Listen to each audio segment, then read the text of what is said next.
Hello guys and welcome back to my YouTube channel. In this video tutorial I will show you how to fix controller or gamepad not working in Big Walk game. So without wasting time, here follow the steps mentioned in this video very carefully. First fix is to enable disable Steam input.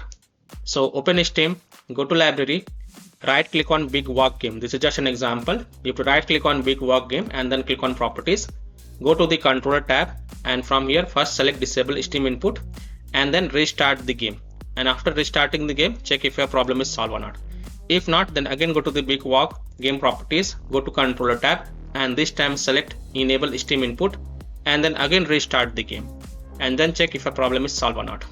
Fix 2 is to press the Alt plus Enter keys. So try pressing the Alt plus Enter keys on your keyboard. This simple trick can sometimes help to fix the problem. Now check if the controller or gamepad is working in Big Walk game or not. Fix 3 is to disable third-party game controllers and unplug additional peripherals.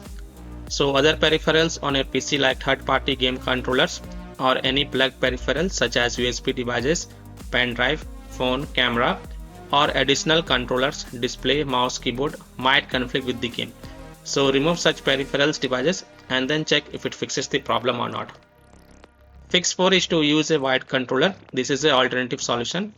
Maybe game have some bugs or glitches at present and your wireless controller is not working. So if you have wired controller, then connect it and then play the game. So by following these fixes, I hope you can easily fix controller or gamepad not working in Big Walk game. So that's all for this video. If this video helped you, then please like and subscribe to my channel, share this video and hit the bell icon to get the latest updates. Thank you.